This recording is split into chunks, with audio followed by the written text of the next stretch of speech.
Okay. ठीक है ना। चलिए,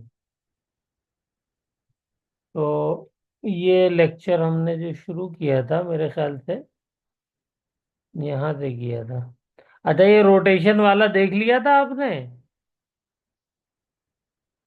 जी सर। मिरर ट्यूशन में को हम कराया था जब आपने रोटेट कंसेप्ट। करते हैं थीटा डिग्री, तो reflected ray two theta rotate होती है, देख लिया था। जी सर। चलिए, गुड। तो बेटा डिस्पर्जन हमने किया था, और डिस्पर्जन में ये डायग्राम, ये तो हमारा मेरे ख्याल से पहले लेक्चर में ही आ गया था। फिर उसके बाद सेकंड लेक्चर के अंदर हमने और ये थीटा रोटेशन वाला कर लिया था। इसके अंदर जो है हमसे उसने क्या कहा था, क्वेश्चन के अंदर, कि हमें जो है वो रे कैसी चाहिए, ऐसी चाहिए कि वो अपना पाथ रिट्रेस कर ले। तो हम इसको कितना रोटेट करें, मिरर को? तो हमने इसका पहले क्या किया, एंगल ऑफ डेविएशन निकाला। इस एंगल ऑफ डेविएशन से हमें क्या मिल गया, हमको इंसिडेंट एंगल मिल गया। इंसिडेंट एंगल से रिफ्लेक्टेड एंगल मिल गया। और रिफ्लेक्टेड एंगल के बाद हमको टोटल जो है कितना इसको रोटेट कराना है, रिफ्लेक्टेड रे को, ये पता चल गया। उससे हमने क्या निकाल लिया, रोटेशन निकाल लिया, कि कितना हमको रोटेट कराना है मिरर को। बोलो बेटा, मेरी बात ये समझ में आ गई शॉर्ट में? जी सर। उसके बाद ये हमने ग्राफ किया था एंगल ऑफ डेविएशन और इंसिडेंट रे का, इंसिडेंट एंगल का। तो इसमें हमने देखा था कि एक ऐसा एंगल होता है जिसपे एंगल ऑफ डेविएशन मिनिमम होता है। ठीक है। और उस एंगल ऑफ इंसिडेंट की क्वालिटी ये होती है, खास बात ये होती है कि उस पे एंगल ऑफ इंसिडेंस और एंगल ऑफ इमरजेंस दोनों बराबर होते हैं। ठीक है। Yes sir. हाँ। अब एंगल ऑफ इंसिडेंस जो है हर डेविएशन के लिए दो होते हैं। तो एक एंगल, इस एंगल पे आप इंसिडेंट कराओगे तो भी जो है मान लीजिए E1, क्या कहते हैं, I1 है। और इस एंगल पे कराओगे तो भी, इसको I2 मान लेता हूँ, दोनों पे डेविएशन सेम मिलेगी। दोनों पे डेविएशन सेम मिलेगी। ठीक है। और इसको आप इस वाले एंगल के लिए, ये वाला जो एंगल होता है I2, ये एंगल ऑफ इमरजेंस भी कह सकते हैं। और इस वाले के लिए I2 के लिए I1 जो है वो एंगल ऑफ इमरजेंस हो जाएगा। बोलिए, ये वाली बात मेरी समझ में आई नहीं आई? नहीं आई तो डायग्राम बना के बताऊं? तो डायग्राम लगा के बता दीजिए। तो ठीक है। तो एक प्रिज्म लीजिए, ये रहा। ठीक है ना। थिन प्रिज्म लेते हैं हम लोग। अब देखिए, इसके अंदर जो है मेरी रे आई, और ये इंसिडेंट की। इंसिडेंट करने के बाद ये नॉर्मल है, ये रिफ्रैक्ट हुई, ये यहाँ पे नॉर्मल है, और ये इमर्ज हो गई। ये एंगल ऑफ इमरजेंस, ये एंगल ऑफ इंसिडेंस। ये R1, और ये वाला एंगल R2। ये वाला एंगल A, इसका रिफ्रैक्टिव इंडेक्स म्यू, ये सब हम जानते हैं। इधर वाला हमने एयर लिया है तो हो गया। अब मुझे ये बताइए कि ये जो एंगल, अगर रे को मैं इधर से भेज दूं, इस तरफ से, तो बताइए, एंगल ऑफ इंसिडेंस ये नहीं बन जाएगा? जी सर बिल्कुल। और I2 हो जाएगा ये। इस पे भी तो डेविएशन सेम ही रहेगी। Yes sir. हम्म। और ये वाला जो है एंगल ऑफ इमरजेंस हो जाएगा, ये I1 सेम पाथ रिट्रैक्ट कर लेगा। तो इसी से ये ग्राफ आया। ठीक है। और डिस्पर्सिव पावर क्या होती है वो हमने कर ही लिया था। बोलिए डिस्पर्सिव पावर क्या थी? एंगुलर डिस्पर्सन और divided by mean deviation. Yes sir. Dispersive power का फॉर्मूला ये रहा। एंगुलर डिस्पर्सन थीटा, जो कि होता है maximum deviation minus minimum deviation. यानी मैक्सिमम डेविएशन कौन देता है? Violet colour. क्यों? बोलिए मैक्सिमम डेविएशन ये क्यों देता है? क्योंकि इसका रिफ्रैक्टिव इंडेक्स सबसे ज्यादा होता है। जी सर। सबसे ज्यादा क्यों होता है इसका रिफ्रैक्टिव इंडेक्स? क्योंकि इसकी वेवलेंथ क्योंकि सबसे कम हो। सबसे कम होती है। ये रहे दोनों फॉर्मूले। यहाँ पे लिख दूं एक बार दोबारा? ये देखिए, lambda violet is inversely proportional to refractive index violet. तो क्योंकि वॉयलेट कलर का जो वेवलेंथ है वो सबसे कम है वॉयलेट कलर की, तो इसलिए उसके लिए मटेरियल जो है वो रिफ्रैक्टिव इंडेक्स सबसे ज्यादा शो करेगा। और जब रिफ्रैक्टिव इंडेक्स सबसे ज्यादा शो करेगा तो क्या हो जाएगा? उसका डेविएशन सबसे ज्यादा हो जाएगा इस वाले फॉर्मूले से। Yes sir. हम्म, ठीक है ना? और ये रिफ्रैक्टिव इंडेक्स वेवलेंथ के इनवर्सली प्रोपोर्शनल होता है। ये कहाँ से आया था? चेक करिए, बिल्कुल पहला फॉर्मूला लिखवाया था मैंने।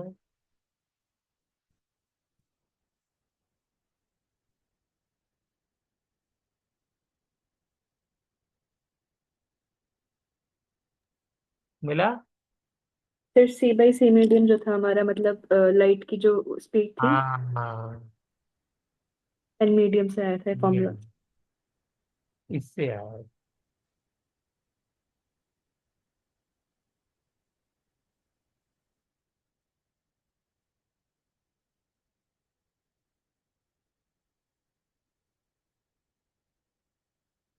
ये फॉर्मूला जो है आपका ब्रैकेट में लिखा हुआ है इसका।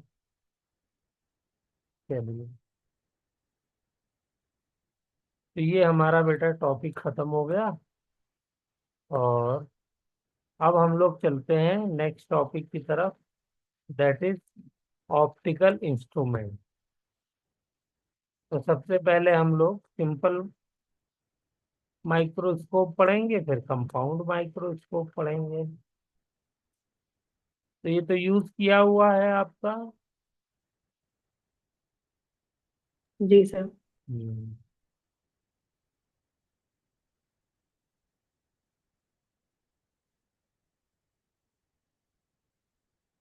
चलिए। हम्म, अच्छा, ये वाला फॉर्मूला याद है ना? ये फॉर्मूला वैसे आपका बोर्ड जो था 9th 10th में आईसीएससी था सीबीएसई था? फिर सीबीएसई हमेशा से। सीबीएसई था। वरना ये वाला फॉर्मूला जो है ना, ये प्रिज्म के जितने फॉर्मूले पढ़े हैं आईसीएससी में की तो 9th की बुक में करा दिए हैं। और लखमीर सिंह मंजीत कौर वगैरह वाली जो बुक्स है उसमें सीबीएसई में भी मिल जाएगा आपको। तो ये मिनिमम डेविएशन निकालने का फॉर्मूला है या रिफ्रैक्टिव इंडेक्स निकालने का फॉर्मूला है, आप कह लीजिए इसको। तो ये हो गया। हम्म, चलिए एक आध बात और बता देते हैं इसमें। अगर बेटा कोई रे, मान लीजिए यही यही प्रिज्म ले लेते हैं। हाँ,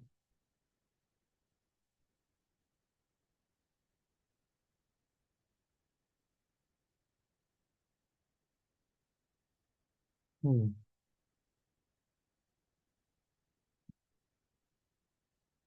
कोई इस पे इंसिडेंट रे नॉर्मल आ रही है, अगर इंसिडेंट कर रही है नॉर्मल, तो बताइए इंसिडेंट एंगल जो है वो क्या हो जाएगा, angle of incident.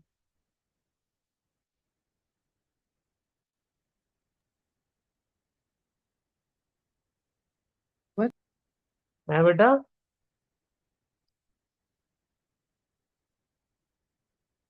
Incident sir angle normally से आ रही है तो 90 डिग्री हो जाएगा। जीरो। बताइए जीरो होगा नहीं होगा?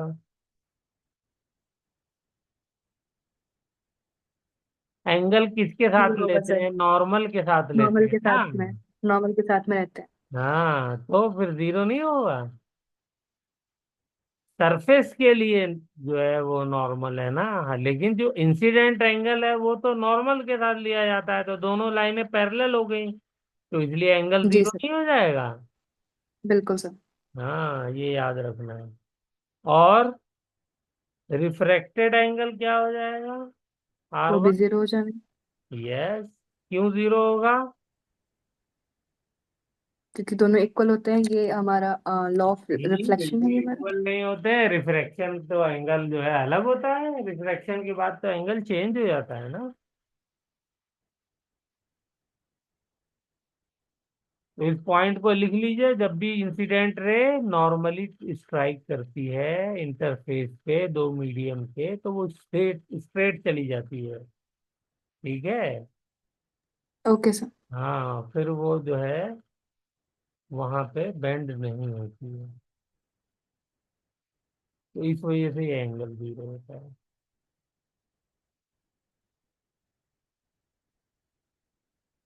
ठीक। Yes sir. हम्म। तो मुझे ये बताइए, ये केस हो गया किसका, नॉर्मल इंसिडेंट का।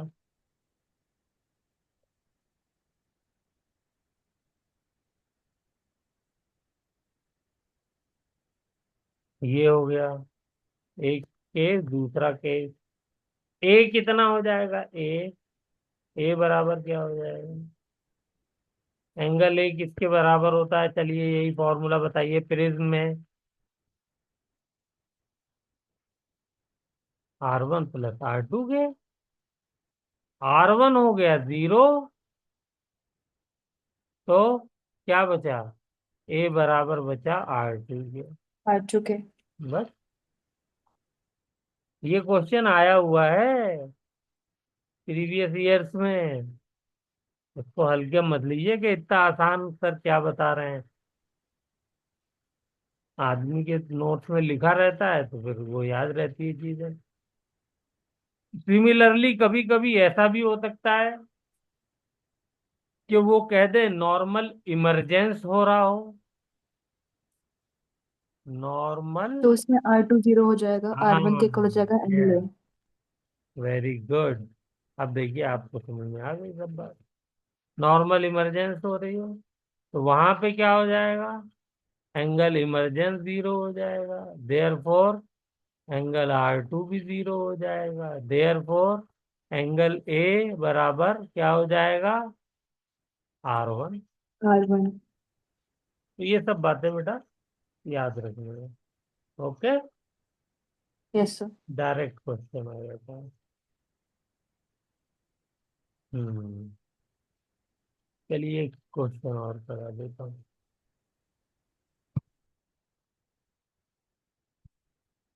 क्वेश्चन ये कह रहा है कि एक थिन प्रिज्म है, उसका जो एंगल है वो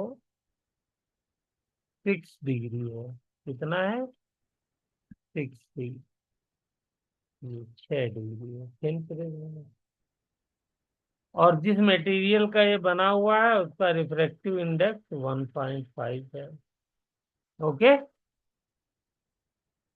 अब इसको क्या करना है,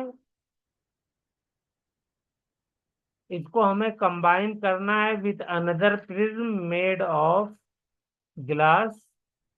वो भी ग्लास है, ये भी ग्लास है, ये अलग टाइप का गिलास है, उससे बना हुआ है। और ये जो है, ये वाला गिलास जो है, हम्म,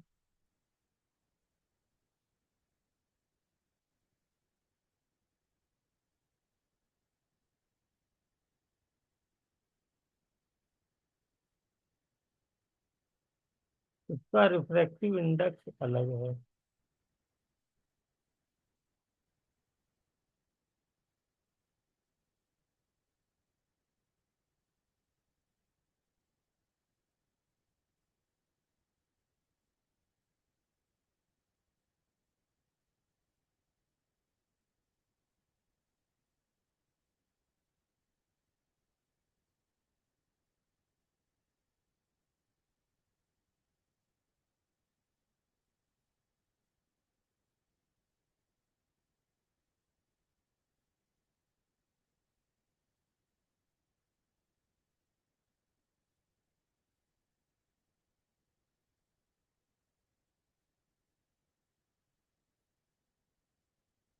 उनको ऐसे मिला दिया है, समझ गई होंगी क्वेश्चन तो आप।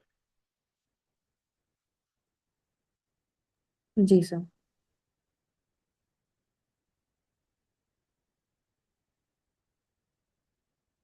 डायग्राम में नहीं पा रहा है।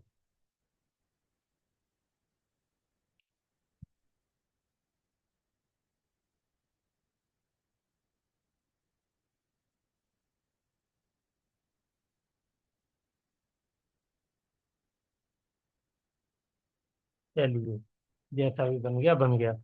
ठीक है। Another prism made of glass जिसका रिफ्रैक्टिव इंडेक्स जो है वो है 1.75। ठीक है।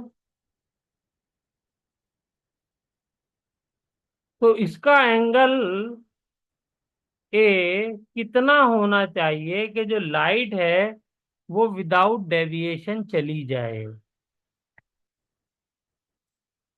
निकालिए, ट्राई करिए।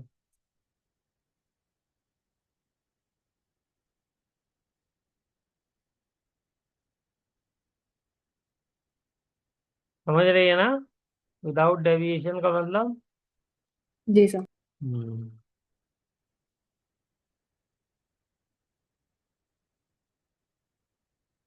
सपोज ये लाइट ऐसे आई, तो ऐसे इंसिडेंट की, तो ऐसे ही इसी उसमें चली गई।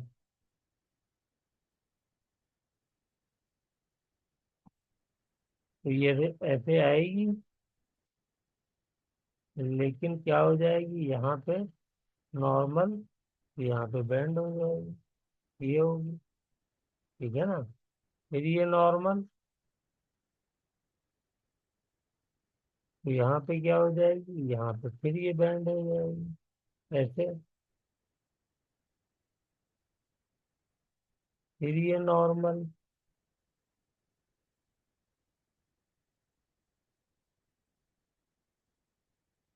ये क्या हो जाएगी, ऐसे निकल जाएगी। मतलब बिल्कुल उसी लाइन में तो स्ट्रेट नहीं रहेगी, मतलब डायरेक्शन वही रहेगा।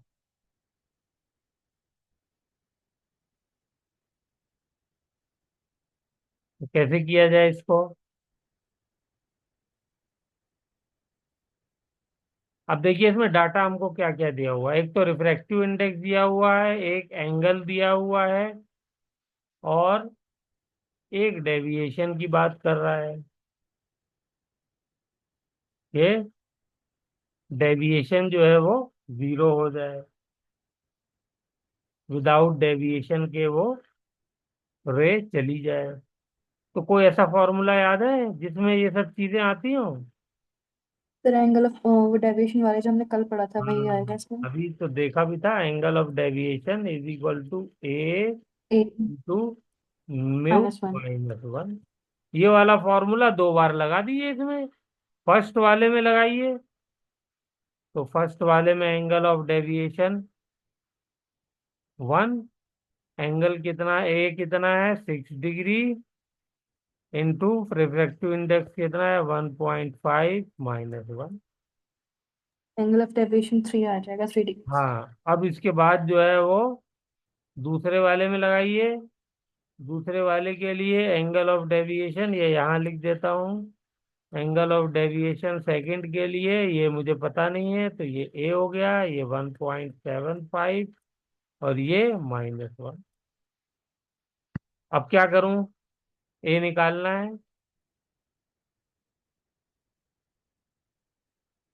तो लिखिए because ray is going without deviation, therefore deviation 1 should be equal to deviation 2। होना चाहिए नहीं होना चाहिए? जी सर। तो ये लिख दीजिए 6 × 0.5 is equal to A × 0.75। Answer आ गया। ए इज इक्वल टू बताइए कितना आया?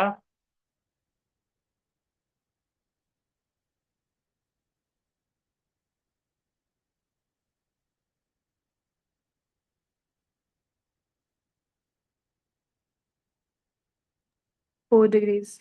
4 डिग्री।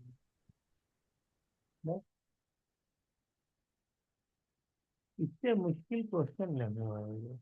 बस ये है कि आपने हर तरीके क्वेश्चन अगर किए होंगे तो आपको दिमाग में ये प्रोसेस दिमाग में फिट रहेगा कि इस तरीके से मुझे क्वेश्चन के अंदर प्रोसीड करना है। तो आपको फिर टाइम नहीं लगेगा। ठीक है ना?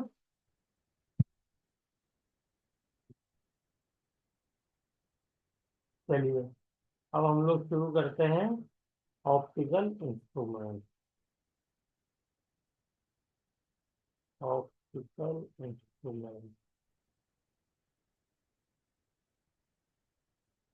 अच्छा, ये बताइए, अगर हमें अपनी आंखों से बिना किसी लेंस के लगाए अगर हमको कोई चीज देखनी है तो बेस्ट पोजीशन कौन सी होती है?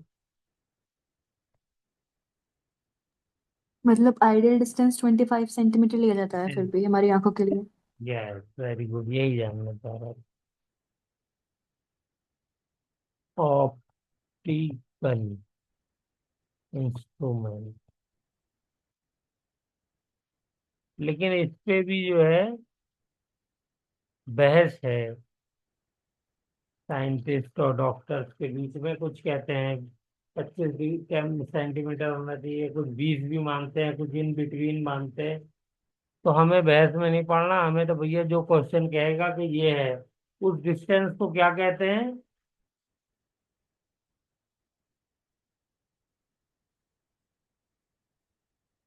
उस डिस्टेंस को क्या कहते हैं बेटा? उसका एक नाम होता है। सर वो नेम याद नहीं आ रहा है। हाँ, उसको कहते हैं least distance of distinct vision. क्या कहते हैं? लीस्ट डिस्टेंस ऑफ डिस्टिंक्ट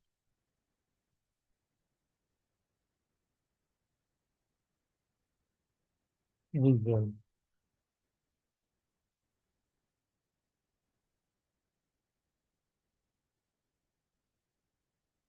जी, वालेकुम।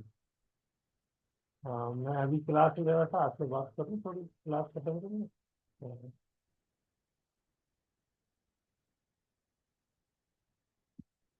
तो least distance of distinct vision, इसको बेटा कैपिटल डी से डिनोट करते हैं।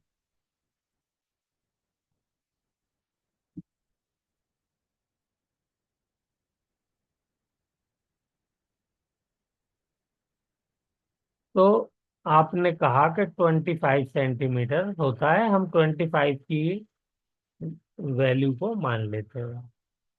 तो मान लीजिए मेरे पास कोई ऑब्जेक्ट है, ये मेरा ऑब्जेक्ट है।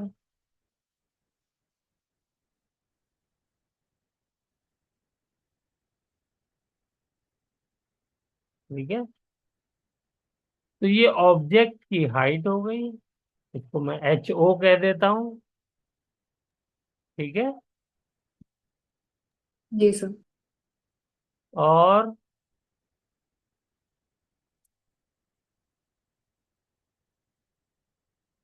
मान लेते हैं यहाँ पे मेरी आंख है,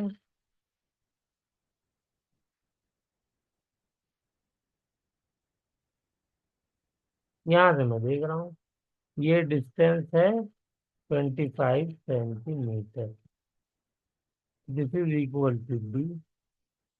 तो यहाँ पे मुझे ये कैसा दिखेगा, बिल्कुल जो है वो मैक्सिमम साइज इसका दिखेगा। डिस्टिंक्ट विजन का मतलब ये है कि मुझे ये जो ऑब्जेक्ट है ये मैक्सिमम मैग्निफिकेशन के साथ दिखेगा नेकेड आई से। ठीक है। Okay sir. आंखें मेरी रिलैक्स नहीं होंगी। आंखें तो कब रिलैक्स होती हैं बताइए। आप कहोगे सर जब सोते हैं तब रिलैक्स होती हैं। वैसे जी जब सर। हम देख रहे होते हैं तो कब रिलैक्स होती हैं, जब बहुत दूर की चीजें देखते हैं। आप कहीं गार्डन में बैठे हो, पार्क में बैठे हो, या कहीं समुंदर के किनारे, तो देखिए दूर तक जब आप देखते हैं तो आपकी आंखों को कंफर्टेबल फील होता है। ठीक है ना, उस वक्त बिल्कुल भी स्ट्रेस नहीं होता। Okay sir. हाँ, यूं भी कह सकते हैं कि इनफाइनाइट दूरी की चीज है। अब इनफाइनाइट रिलेटिव टर्म है, मतलब अच्छी खासी दूरी पे देख रहे हो। और जब आप किताब को पढ़ रहे होते हो 25 ही सेंटीमीटर पे रख करके, तो भी आपकी आंखें जो है वो दर्द करने लगती है। ठीक है ना, कुछ टाइम के बाद। और उससे करीब कर लो तो बिल्कुल दिखेगी ही नहीं, पहली बात तो ब्लर हो जाती है इमेज। ओके। साइज बढ़ जाएगा लेकिन इमेज ब्लर हो जाएगी। तो मैग्निफिकेशन भी हमको मैक्सिमम चाहिए, लेकिन दिखना भी तो चाहिए। तो दोनों जी काम सर। के लिए हमें क्या करना पड़ेगा, दोनों चीजें अगर ऐसी हमको चाहिए तो उसके लिए हमें क्या करना पड़ेगा, उसके लिए हमें ये करना पड़ेगा। 1 मिनट। हाँ, मान लीजिए ये पेन है, तो अगर ये दूर है आप इसको करीब लाइए, तो 25 सेंटीमीटर पे आकर के ये आपको मैक्सिमम मैग्निफिकेशन के साथ क्लियर दिखेगा। और अगर आप और करीब लाओगे तो इसका साइज तो बड़ा हो जाएगा, लेकिन ये ब्लर होने लगेगी इमेज। क्लियर है बात। जी सर। हम्म। तो ये हमारा हो गया नेकेड आई पे।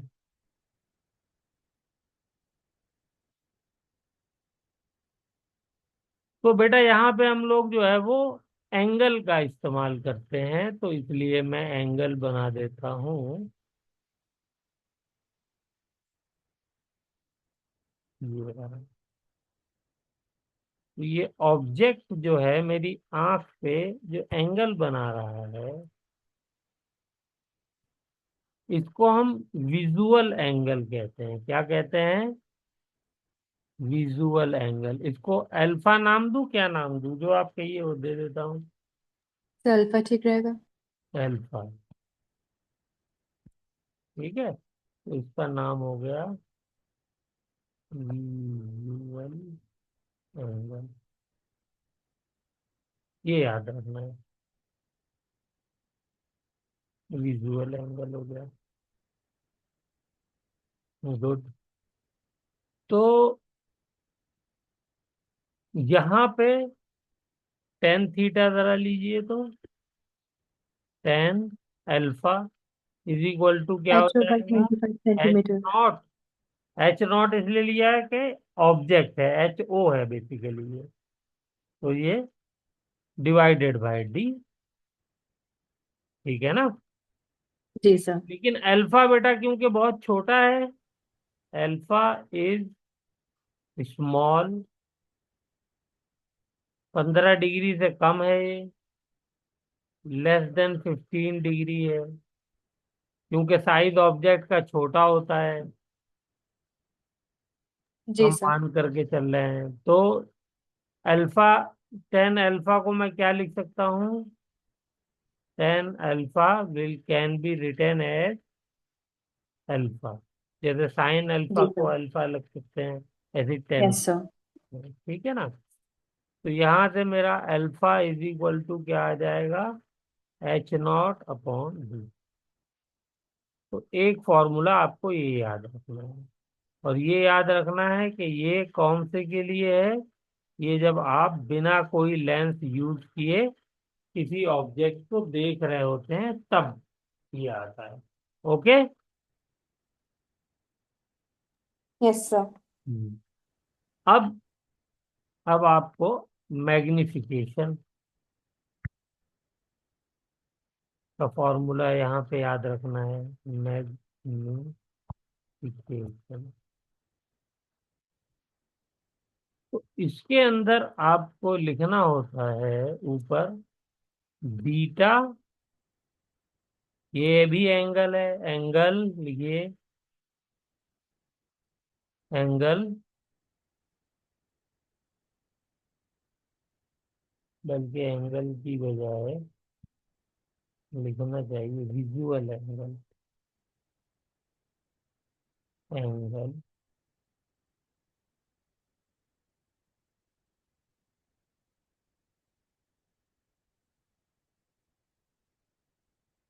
विद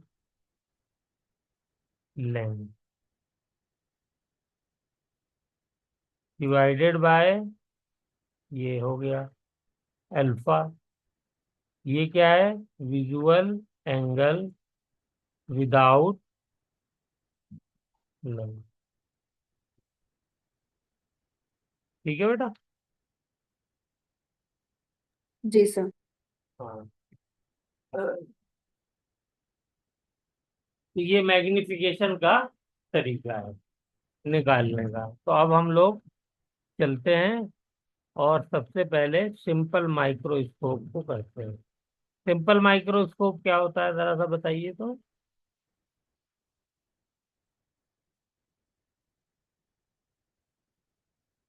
याद है? सिंपल जो नहीं एक सर। लेंस होता है कॉन्वेक्स लेंस, वो सिंपल माइक्रोस्कोप का काम करता है। ठीक है। जी सर। हम्म। Yes sir. उसको सिंपल माइक्रोस्कोप कहते हैं। तो एक लेंस बना लेते हैं जल्दी से।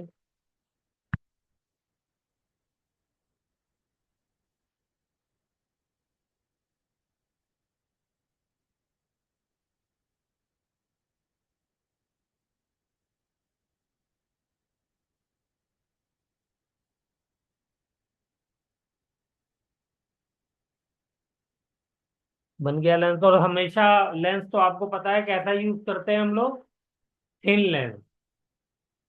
इसलिए कुछ अच्छी किताबें जो है लाइन से भी रिप्रेजेंट करती हैं उसको। Okay sir. हम्म। तो ये हमारा एक लेंस है। कैसा लेंस है? कॉन्वेक्स लेंस है। और ये उसका हो गया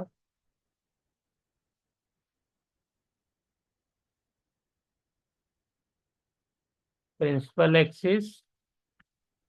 ये इसका हो गया मान लीजिए फोकस है। तो बताइए अगर इसका ऑब्जेक्ट मैंने यहाँ पर रखा हुआ है बेटा फोकस और पोल के बीच में, तो इमेज कहाँ बनेगी जल्दी से बताइए।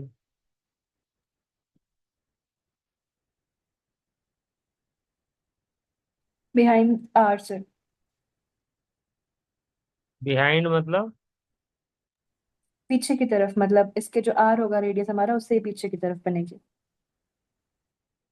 मतलब जिधर ऑब्जेक्ट रखा है उसके अपोजिट साइड में या उसी साइड में? चलिए, देखिए रे हम लोग कैसे, आप इसका मतलब रे डायग्राम आप भूल गई हैं। रे डायग्राम आप आज बनाइएगा। जी सर, सारे बना कॉन्वेक्स लूंगी लेंस आज। के सारे, हाँ। ये देखिए, एक पैरेलल रे लेते हैं हम लोग ऑब्जेक्ट से हमेशा, और एक हम लोग लेते हैं रे जो के पास हो रही होती है ऑप्टिकल फोकस से। सेंटर। तो ये हमारी हो गई ऑप्टिकल सेंटर से पास होने वाली रे। तो ये ऑप्टिकल सेंटर से जो रे जाती है वो बिल्कुल क्या होती है, बिना डेविएट हुए जाती है। और दूसरी रे जो पैरेलल होती है वो क्या होती है पैरेलल वाली? बोलिए। पैरेलल वाली बेंड होती हो जाती है। और कहाँ से बेंड होकर के किधर से जाती है, बोले पैरेलल रे। बोलिए बेटा। पैरेलल रे हमेशा फोकस से जाती है। ये सब जी याद सर। रखना पड़ेगा आपको। तो ये मान लीजिए ये इधर वाला फोकस है, तो ये इससे चली जाएगी, तो इसको इधर से भेज दीजिए।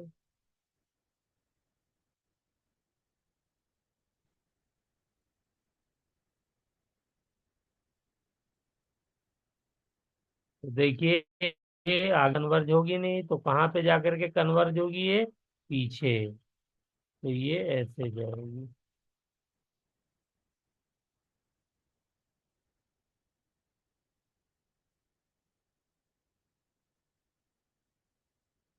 अब समझ में आ रहा है कुछ? जी सर। हम्म। तो इसकी यही एक पोजीशन होती है, फोकस और पोल के बीच में जब भी रखेंगे तो इमेज जो है वो इरेक्ट और वर्चुअल बनती है। वरना हमेशा जो है वो रियल इमेज बनाता है ये, और दूसरी साइड बनाता है। तो ये इमेज हमारी बनेगी, और ये बन गया हमारा,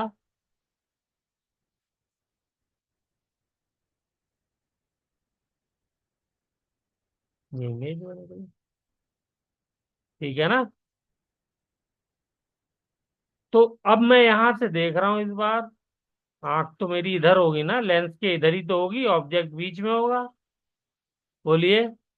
तो इस बार विजुअल एंगल बताइए मुझे कौन सा होगा। ये वाला होगा ना विजुअल एंगल। तो इस बार लेंस लगा दिया है, तो इसका नाम बीटा रख देते हैं। बोलिए। जी सर। बोलो बेटा। अब ये जब बीटा है, तो दो तरीके हैं इस एंगल को लेने के। एक तो ये हाइट ऑफ इमेज ले लीजिए, और ये वाला डिस्टेंस ले लीजिए v। तो बीटा, टेन बीटा, यहाँ पे टेन बीटा भी इक्वल टू क्या हो जाएगा, बीटा हो जाएगा। बीटा। ठीक है। और ये हम इक्वल टू क्या ले सकते हैं, एच आई अपॉन वी। ठीक है। दूसरा क्या तरीका है, एच ओ अपॉन यू भी तो कर सकते हैं। ये वाली हाइट क्या है, ये ऑब्जेक्ट की हाइट है, एच ओ हो गया। जी सर। और ऑब्जेक्ट की दूरी फोकल पॉइंट से क्या है, उसको यू मान लेते हैं, ये हो जाएगी। यू हो गया। बोलिए। जी ठीक है। सर। दोनों यस सर। से ही तो सेम ही एंगल तो बन रहा है बेटा। Yes sir. तो इसको आपको ख्याल रखना है।